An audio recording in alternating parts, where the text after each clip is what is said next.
عورت کی آواز. اب دیکھیے کس حد تک نماز میں اس وقت عورتیں بھی شریک ہوتی تھیں.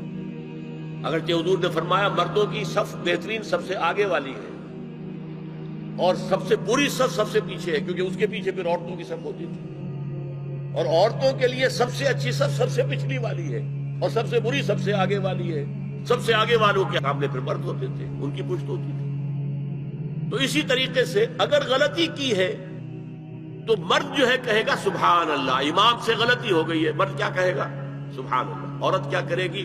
اپنے ایک ہاتھ کے پشت پر اپنا ہاتھ مارے گی، اپنی آواز نہیں نکالنی. آواز کا پردہ، چھونے کا پردہ یہاں تک ہے کہ حضور نے کبھی کسی عورت سے ہاتھ نہیں ملایا، اور آپ جب بیعت بھی لیتے تھے تو بس زبانی الفاظ کہلوائے اور کہا ٹھیک ہے بیعت ہو گئی. لیکن مسافر لا اسافر النساء، ایک دفعہ ہوا بھی کہ بعض خواتین نے جب بیعت کی ہے تو پھر انہوں نے ہاتھ آگے بڑھایا. مسافر کے لیے حضور نے فرمایا انی لا اسافر النساء، میں عورتوں سے مسافرہ نہیں کرتا. اسلام میں پردے کتنے ہوئے؟ پہلا پردہ 4 دیواری، گھروں میں رہو، یہ پہلا پردہ ہے. جیسے ڈیفنس لائنز ہوتی ہے نا فوج کی، یہ فرسٹ ڈیفنس لائن، سیکنڈ ہے، تھرڈ. پہلی کو عبور کر کے کوئی آ جائے تو سیکنڈ ہے، سیکنڈ سے گزرے تو تیسری پہ ہے. پہلا پردہ 4 دیواری، اس میں محرم آئے گا. اب دیکھیے اسی پر ہماری تہذیب استوار ہوئی، اسی پر ہمارا آرکیٹیکچر بنا. گھر ایسے بنے کہ مردانہ علیحدہ زنانہ علیحدہ. چھوٹا آدمی ہے تب بھی بیٹھک علیحدہ، بیٹھک باہر سے کھلے گی اور پھر ڈیوڑی سے ہو کر پھر گھر کے اندر جائیں گے. مرد آئیں گے تو یہاں بیٹھیں گے، اندر نہیں جائیں گے. اندر تو صرف وہی جائیں گے جو محرم ہے، ابدی محرم. دوسرا پردہ ستر، گھر کے اندر جو محرم آ گئے ہیں ان کے سامنے چہرہ تو کھلے گا، باقی جسم کا کوئی حصہ بھائی بہن کا نہیں دیکھ سکتا، اور باپ بیٹی کا نہیں دیکھ سکتا، بیٹا ماں کا نہیں دیکھ سکتا. یہ ستر. عورت پوری کی پوری عورت ہے. عورت کہتی ہے چھپانے کی چیز ہے. عورات النساء، عورتوں کی چھپی ہوئی چیزیں جن پر ظاہر نہیں ہوئی. لم یظلوا علی عورات النساء، ابھی تک ہم نے لفظ پڑھایا بھی. تیسرا پردہ ہے چہرے کا پردہ. یہ ہے غیر محرموں سے، اور جب کہ گھر سے باہر نکلنا ہو اس کے لیے سورہ احزاب میں نے کہا تھا گھر سے باہر کا پردہ. چہرے کا پردہ وہ غیر محرموں سے ہے، اور گھر سے باہر نکلے گی تو غیر محرم سامنے آئیں گے. یا ایھا النبی قل لازواجک وبناتک ونساء المؤمنین یدنین علیہن من جلابیبہن ذلک ادنی ان یعرفن فلا یؤذین وکان اللہ غفورا رحیما. اے نبی صلی اللہ علیہ وسلم کہہ دیجئے اپنی بیٹیوں سے اور اپنی بیویوں سے اور مسلمانوں کی خواتین سے. اب دیکھیے یہ سورہ احزاب ہی میں ہو رہا ہے. شروع میں یا نساء نبی سے بات چلی، استیزان بھی صرف نبی کے گھر میں داخل نہ ہو اذن کے بغیر.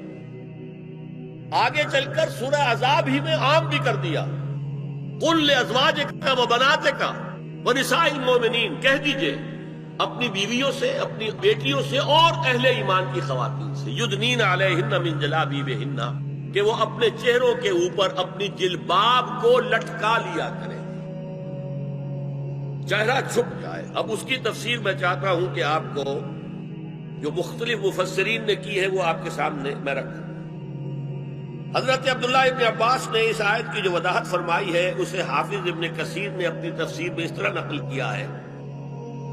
اللہ نے مسلمان عورتوں کو حکم دیا ہے کہ جب وہ کسی کام کے لیے گھروں سے نکلیں تو اپنی چادروں کے پلو اوپر سے ڈال کر اپنا منہ چھپا لیں اور صرف ایک آنکھ کھلی رکھیں. دونوں آنکھیں بھی غلط ہیں. ہمارے ہاں برقع کیوں بنا تھا؟ دیکھیے چادر میں عورت لپٹی ہوگی، اس کا ہاتھ جو ہے اس چادر کو سنبھالنے میں آکوپائی ہو جائے گا. کسی بچے کو ڈاکٹر کے ہاں لے کے جانا ہے، ایک گود میں بچے کو لینا ہے، ایک گود کے اندر جو ہے ایک ہاتھ میں کوئی بوتل لینی ہے دوا کے لیے.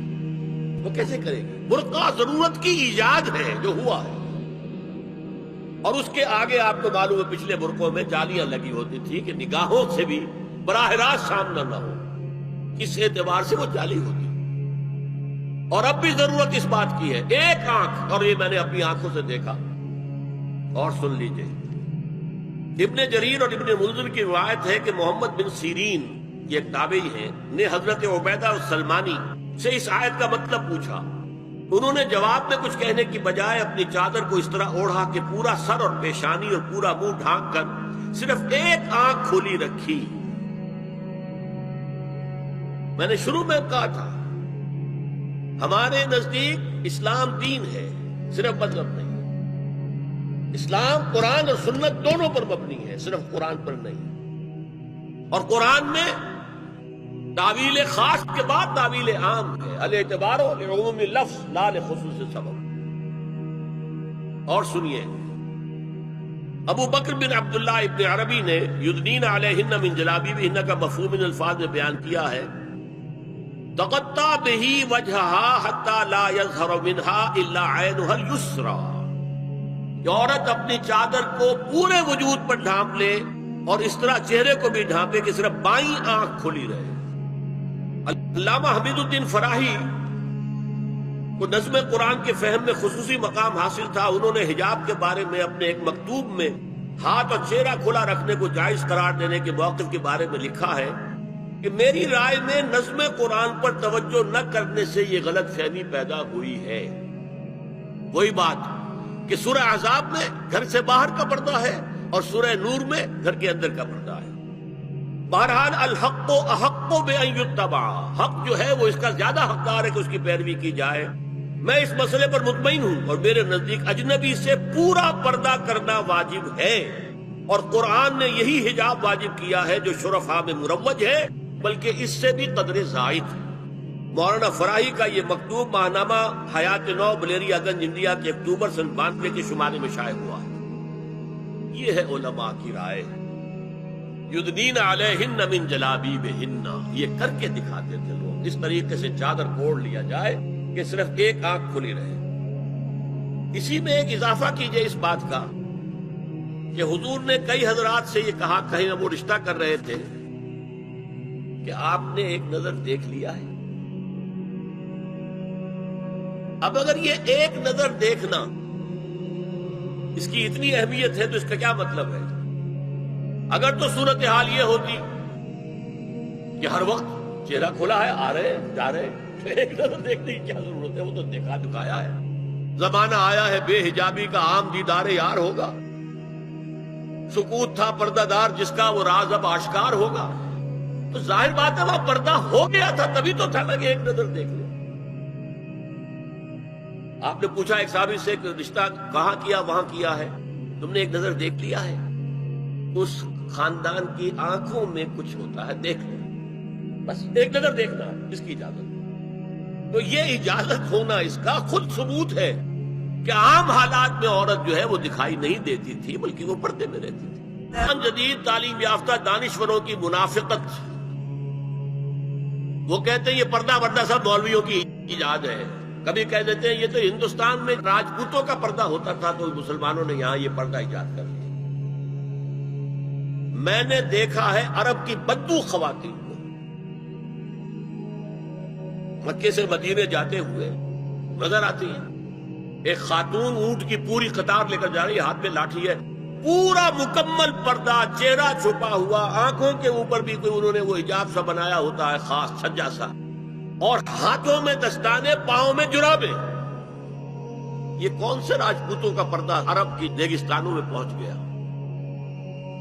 بدو جب آتے ہیں اپنی عورتوں کو اسی حال میں لے کر آتے ہیں، اور ان کا یہ ہے کہ وہ احرام کا معاملہ بھی یہ ہے کہ یہاں چھجا بنا کر آگے چادر لٹکا لیتے، صرف چہرے سے مس نہ کریں بس۔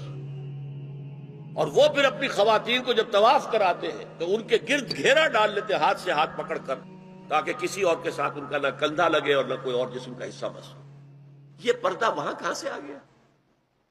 میں منافقت اس لیے کہہ رہا ہوں کہ ایک طرف ہمارا جدید دانشور طبقہ، مولوی بلاٹے جو ہوں، فلاں ہوں، یہ ہوں وہ ہوں، یہ دقیانوسی ہے۔